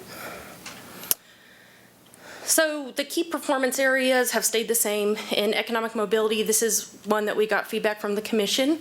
We have 8 action items, and 5 of those are wins. And again, this just reflects the information that you've already provided to us. This is maintain thoughtful and modern infrastructure. This was also one that we covered at the retreat. We have 7 action items, 3 of which are win and 4 are high. We also covered healthy and sustainable neighborhoods during the retreat. These were really consolidated into 2 wins, so it's one of my tiny but mighty categories, as I like to call it. In recreation and well-being, we covered this at the retreat. We have 6 items, 3 of which are win and 3 of which are high. So this is the area where staff is making recommendations, and we're looking for some feedback on the Board of Commissioners if you have anything you'd like for us to tweak. So first of all, we have the 911 revenue source through a partnership with the county and upgrading the countywide system. That remains a win. That was a win from the prior strategic plan. We also have expand substance abuse, community education, awareness, and enforcement efforts from the police department. And then in the fire side, we have design and build a cooperative public safety training facility and grounds. And those are high priorities. So we really tried to keep what's on the strategic plan as win and highs, and the others kind of moved into the continuous improvement, as you'll see. Or the what's important later. Yes, thank you. And open, smart, and engaged government. We have implementing measures to recruit and retain quality city employees. This is a win. This is something that we're really focusing on as a staff level. We also are looking at adopting and implementing performance management standards. That's assigned to the city manager's office, and we're going to figure out what that might look like for the city of Paducah. And this is a carryover as well, where we have created a community awards program to celebrate the fulfillment of the city's vision. This is something that Pam Spencer has a proposal on to implement this year, actually to celebrate our vision, and that's a medium priority. In creative industries, you'll remember last year the Creative and Cultural Council was created. So the win priority this year is to fully appoint it and support it. We did assign them a couple of action items. For example, encouraging creative industry growth and implementing an annual assessment on arts and culture. We also have that Ty Wilson, our grants administrator, will be assisting with finding grant funding. We have promoting and encourage cultural exchange with others' creative cities. This is a carryover as well, and we really highlight our UNESCO activities during this section. We also have the installation of public art and community gateways, and that's assigned to planning. This is celebrating a diverse community, and this is another kind of tiny but mighty. We have host a multicultural event. This is a carryover. It's a win initiative. And then we have developed intentional inclusion efforts throughout our organization. We had a lot of discussion on this at the retreat as well as with the leadership team. And this is really being intentional in everything we do, that we're being inclusive and reaching out to our entire population. So it's really a cultural change, not a cultural change, it's a cultural emphasis that we're really going to work on as a leadership team. So this is the new continuous improvement, and actually what these are from the prior strategic plan that we wanted to not lose sight of, but not necessarily report on monthly. So we'll still have leadership team discussions around them, we'll still talk about them in the budget process, and we'll still hold our team accountable to achieving these, but it's just a little bit different process. So I'm not going to walk through these necessarily. There's 13 of them, I believe, but a lot of them are very operational, and you'll see come through projects we're working on, the budget process, that type of thing. And finally, we have our What's Important Later category. These are important items that we don't want to lose sight of, but maybe don't rise to the priority of a what's important now or a high. But we don't, like I said, we don't want to lose sight of them. So we've put them on this parking lot that can be brought up as capacity allows or put on future strategic plans as items start to fall off.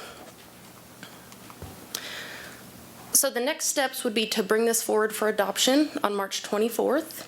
We'll begin our monthly and quarterly reporting in April, and then we'll also start working on our updated engagement materials known as Art Paducah.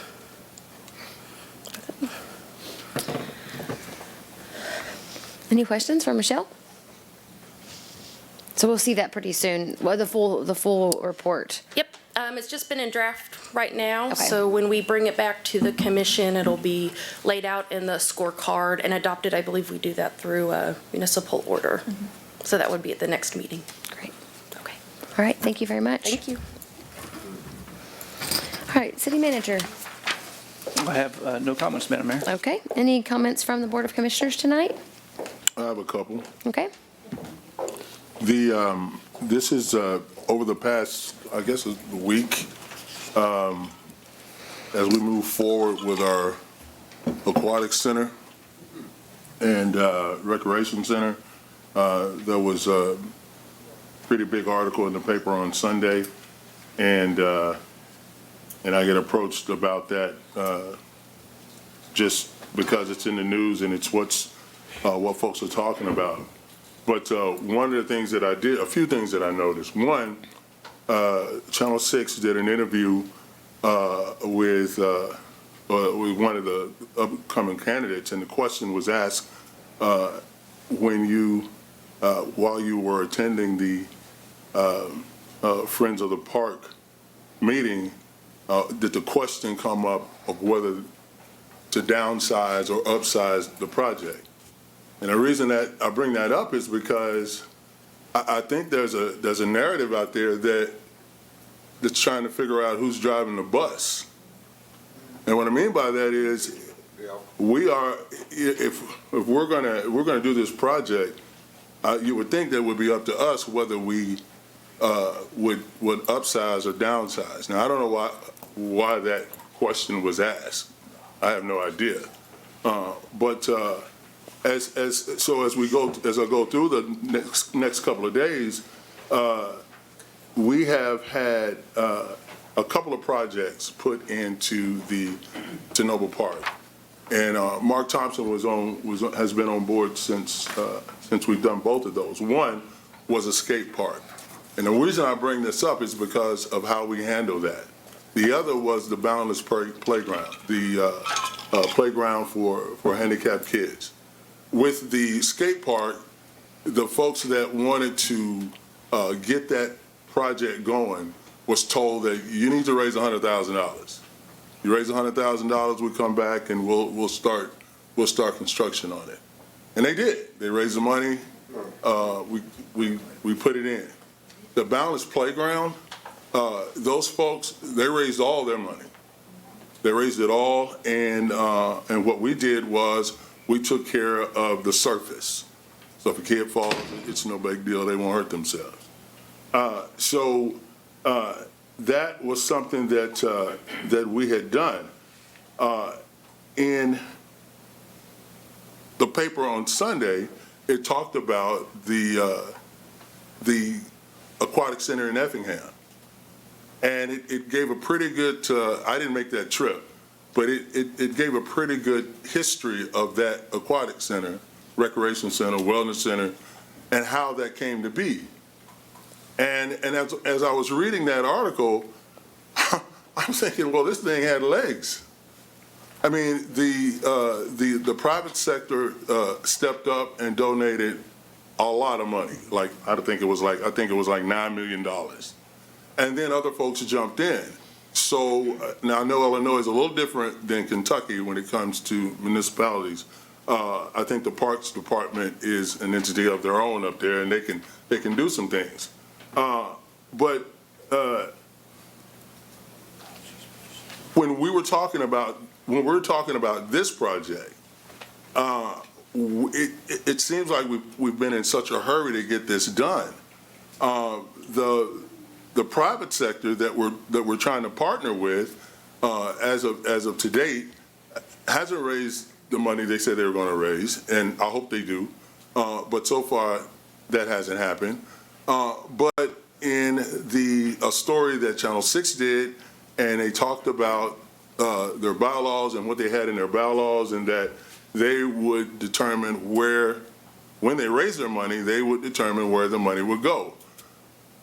Well, I don't know about you all, but that seems a little off to me, because the people that's put the money up front in the middle of the table are the citizens of the city.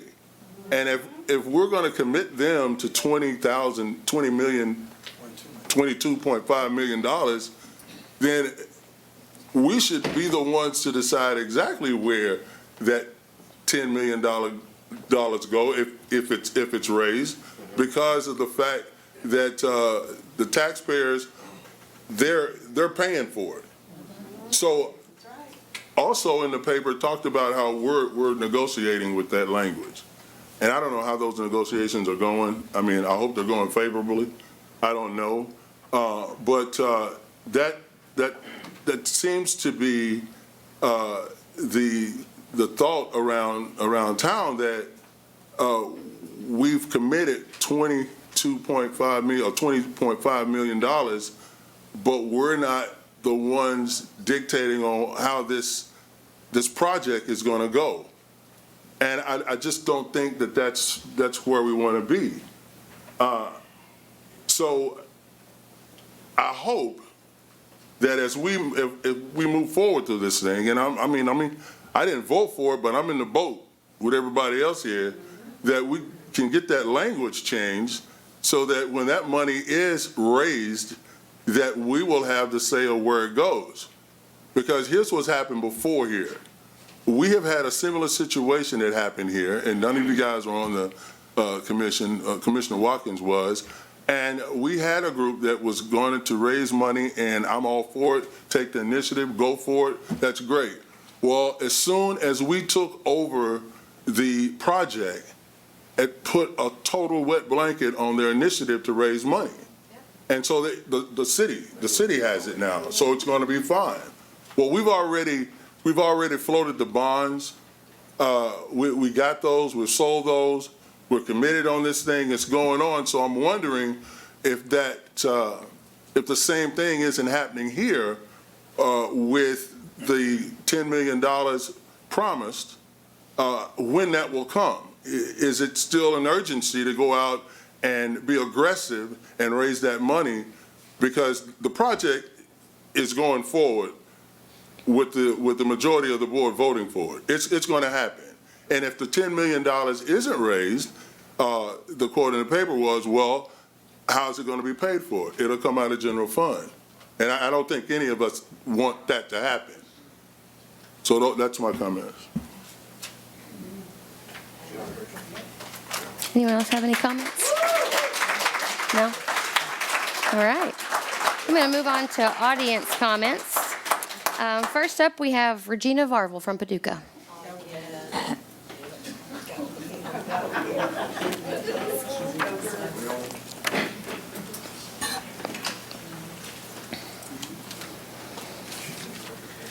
Good evening. Thank you so much. I'm back.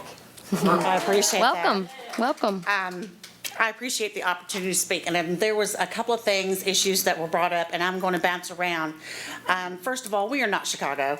We are not Louisville. This is our hometown. We are not here to become a part of a bigger city. If we wanted that, we will go there. But that's not to be brought here. We understand we're not opposed to an advancement to better ourselves. An aquatic center, okay, maybe down the road, let's scale it down a little bit. But what needs to come first is priorities. I want a new truck. That's what I'd like to have. But my priorities are my child, my daughter. I can't help it.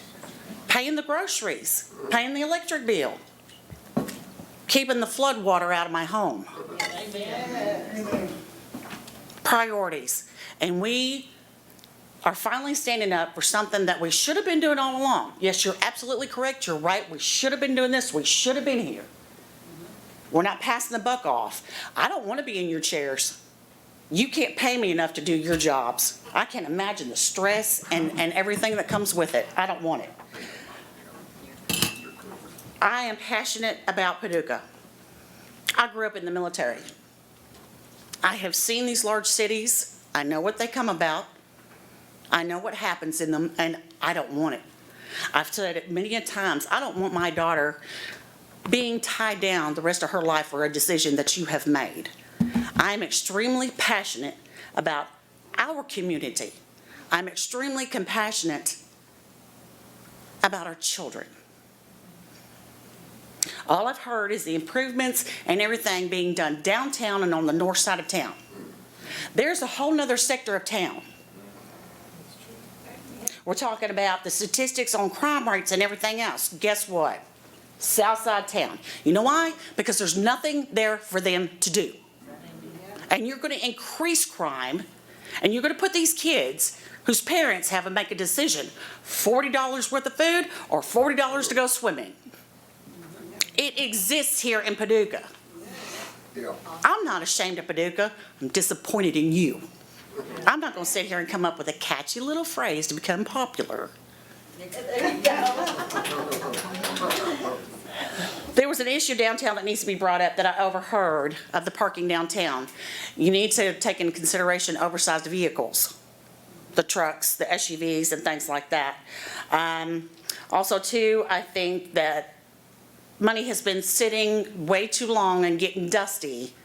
And now all of a sudden it's come to the public's eye, and now it's coming out that we've had this money sitting all along when it could be utilized for our children. Not this. Thank you. Thank you. Thank you. Let's see, Clayton Norton of Mayfield.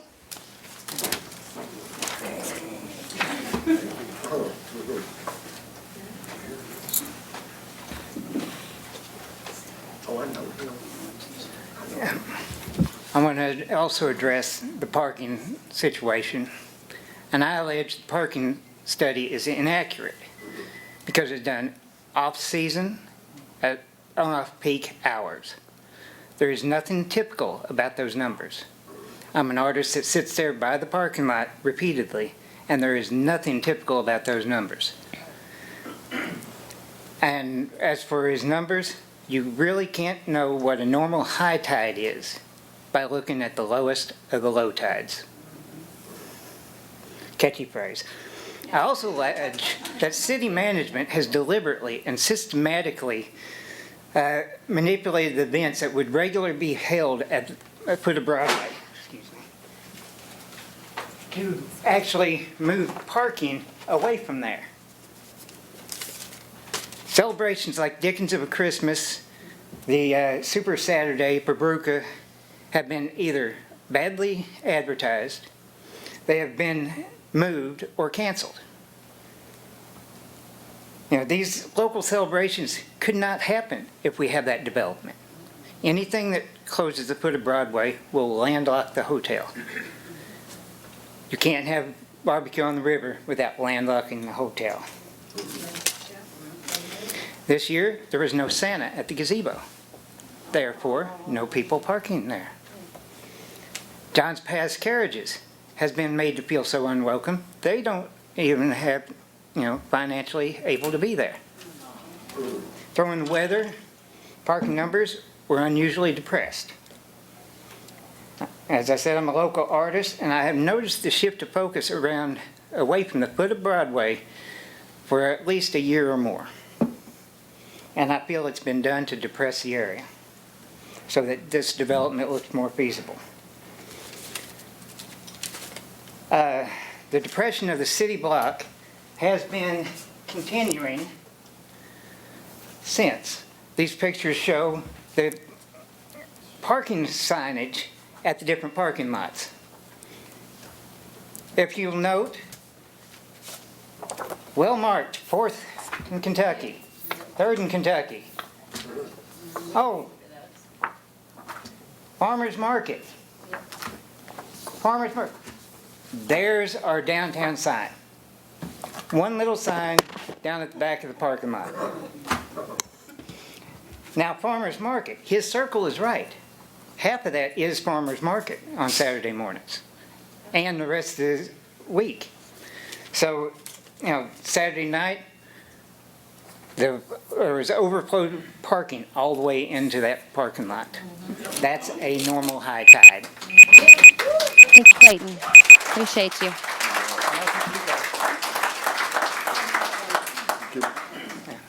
Ron Ward of Paducah.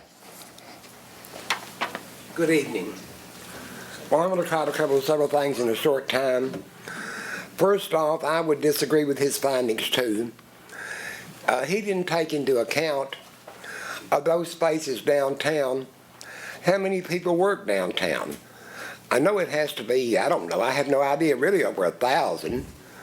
That's probably 1,000 cars. They park somewhere. And then the Carson Center, 391 spaces over there at the Carson Center. Well, I know for a fact, I've been over there toward that Carson Center, and they hold 1,800 people. That's probably 800 or 900 cars. When the Carson Center has anything, they're parked everywhere. Not just, but that's 391 spaces is not half of their capacity if they're full, and they're full a lot of times. And then that one thing, after 118 spaces downtown available. Well, that's nobody. That's 118 cars. You're building a new restaurant that'll probably be packed. They'll probably have 200 people in there, let alone the other restaurants. And so I'm covering that on the parking. Then I'm going on to the other. You know, this is a great city at one time. I talk to a lot of people and they say, 20 or 25 years ago it was a great city. It was, but what's happened? Well, what's happened is you've lost all your grounds. This used to be a city of music and nightlife when you had the executive inn. Now there's nothing to do. And then I'm moving on to the hotel. I've studied today your plan when you built the Holiday Inn down there. It's on your website that you needed about 300 rooms right by the convention center to be able to draw major conventions. Well, that is true. You're not going to draw major conventions with one below 123-room hotel. I mean, to save the convention, that you were talking about saving the convention center at one time. And then you're spending all that money down there to build Schultz Park, which will be a pretty area. And then your focus was on that area for a while. And now you bring this planner from New York City and you go a totally different route. I mean, you can't just keep jumping around from one plan to another plan, which you had back in 2015, you had a plan which is completely feasible, which could have probably, if you get business down there at the convention center, it's going to overflow back to the city downtown, just like it did when you had all the conventions down there when the Big E would have 433 rooms. So I'm just saying, if you're going to spend money, do it wisely. Don't just jump around from plan to plan and whatever's the latest proposal and go with it. So that's all I've got to say. Thank you, Ron. Nick Warren of Paducah. Nick?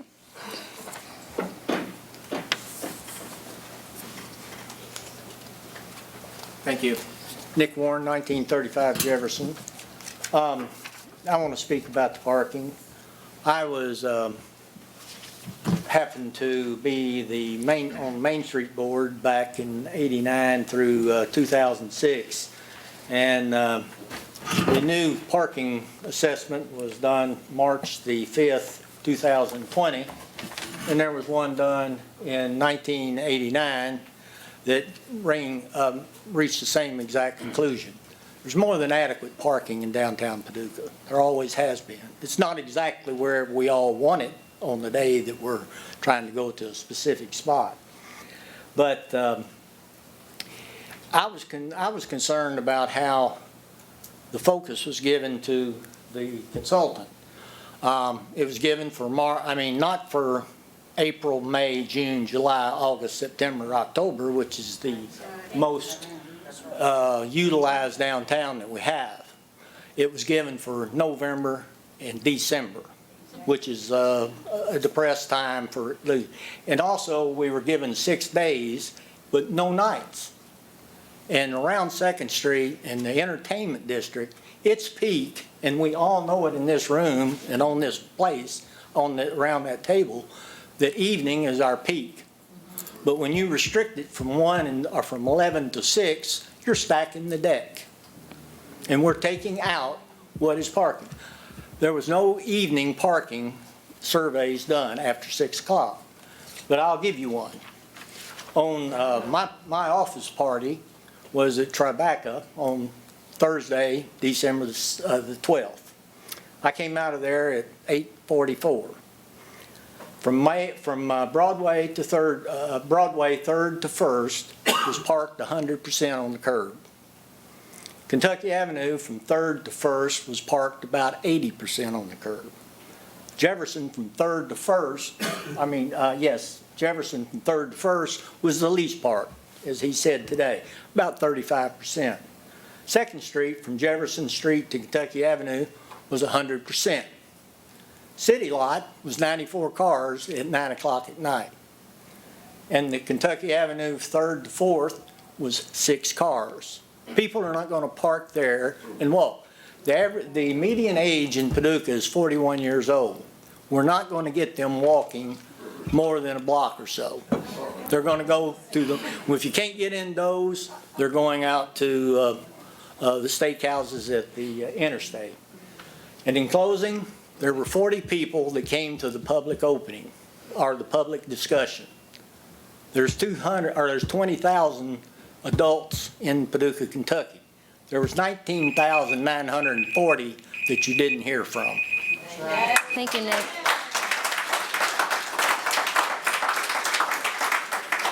All right, George Bray of Paducah.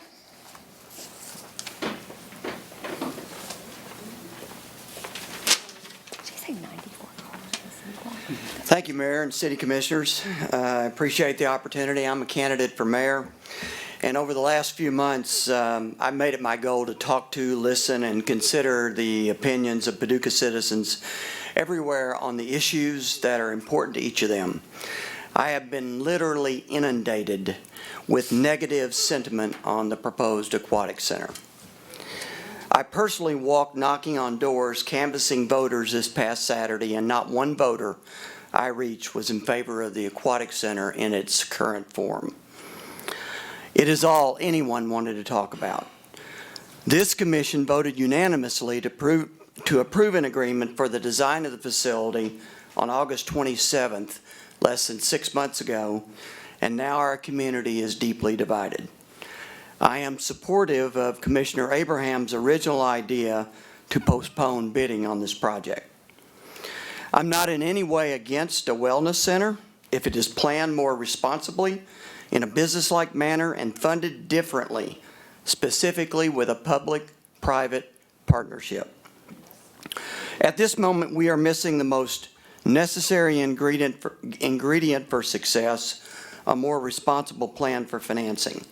Sound business practice dictates that we pause and do the difficult and time-consuming work, which includes allowing Friends of the Park that Commissioner Abraham spoke of, to raise money not only for the endowment to offset the costs of operating the facility, but also for investment dollars up front from partners committed to see the project through.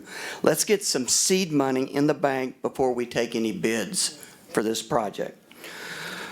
Once we agree on a go-forward plan, it allows the process of raising money to take place in an environment that provides more stability and confidence for potential investors and partners of the project. It also allows the election process, the upcoming election process, to take place so that the mayor and city commissioners, whoever they may be, have time to sort through the next steps of the project. While the aquatic center is all anyone is talking about, we need to get back to the job of running an open and transparent government and focusing on bringing better, permanent jobs to our community. I respectfully ask that you pause this project and take the important first steps in reuniting this community that we all live in and call home. Thank you. Thank you, George. Melinda Winchester of Paducah.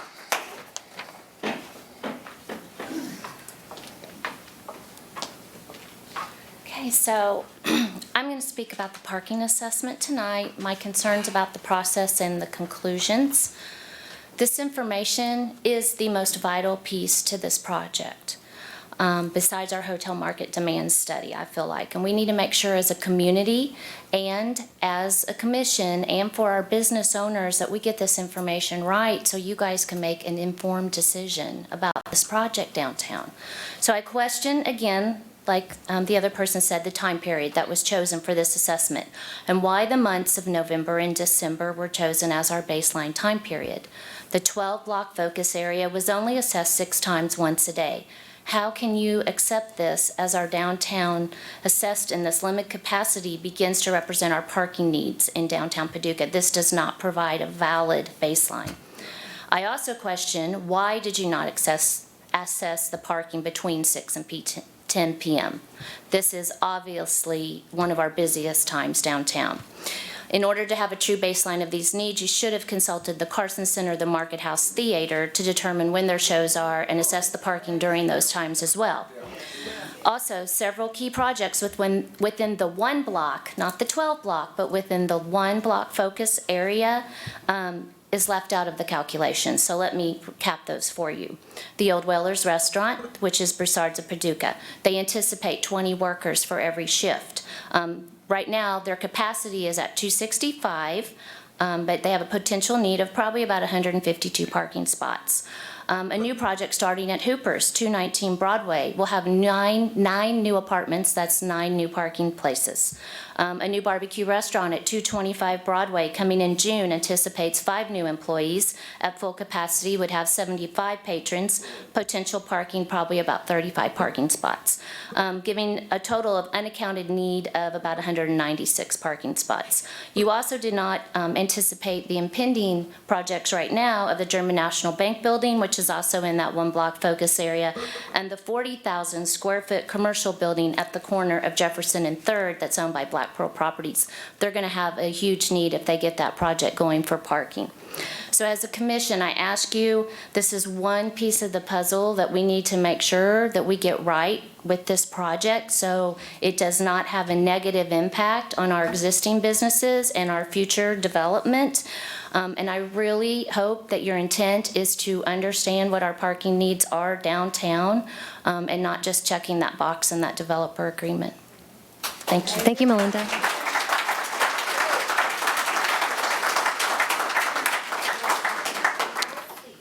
All right, Alberta Davis, Paducah.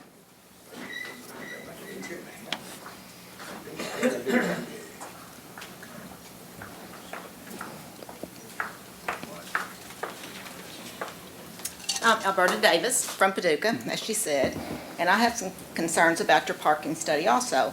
The farmer's market lot is in the calculation, provides 216 parking places. This is a privately owned lot with a lease agreement that can be canceled with a 3 months notice. And the current lease expires in 2026. This is not a publicly owned lot, and if you want to include this in your calculations, you should purchase it.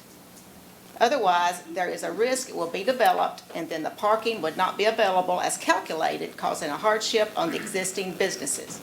2, community engagement was limited to 1 open meeting at the City Hall with 40 people attending.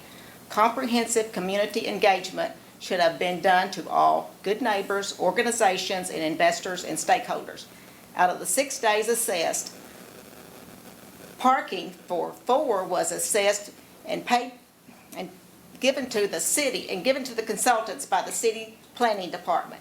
Why is the city feeding our paid consultants information in the contract signed December the 11th? Only land use data and GIS data was to be given to the city consultants. Shouldn't this be an unbiased abatement assessment? Thank you. Thank you.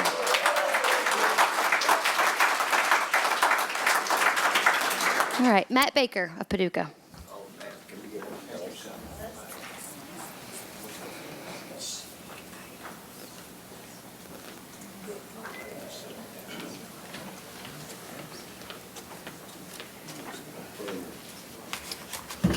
Mayor, council members, community. I know plants. I know houses. All of them take a good foundation. If you don't have a good root system, nothing's going to grow. And y'all are chopping the roots. Sorry to single y'all out, but y'all are the ones that are responsible for these people here and those people out there. And you're spitting in their face. You're ignoring your people. You know, it was stated last time that we've been thriving since USEC left. You know, we've been holding on. You know, and if all these things are important, have we looked into combining the Boys and Girls Club into the Aquatic Center and having a fully funded by grants aquatic center? That's going to show these people that it's for everybody. Petitions have been signed, thousands of signatures. I know because I was at Barbecue on the River. Not only was I at Barbecue on the River, we set up, it takes us 6 months to get ready for Barbecue on the River of our own free time. And by the grace of God, I had my equipment on me and I had the ability. And you can go down there right now and you can pick out the trees that I pruned, which I got permission for first. And so knowing my luck, I'd get in trouble for it. But I got permission to prune them all back to make them look presentable so that people carrying their kids on their shoulders wouldn't stab them in the eyes. So like I said before, we don't take care of what we have. No. Times are getting harder, taxes are getting bigger, and the gap between individuals is getting deeper. Now, I look like this because I had to come straight from work, so thank you for holding all the comments to the end. But, you know, what don't smell right is our own news does an open records request, and some shady stuff goes down. And I'm not calling for this, but I've been reading about mayor after council that's been impeached. And if y'all don't start listening to people and looking around when you go walking the block with people and seeing what's in front of your face and trying to fix what we got, we're not going to have nothing. And I want my kid to come back. I want her to stay so bad. So I'm begging you, please, anything worth doing takes time and prayer. Thank you, Matt. Appreciate it.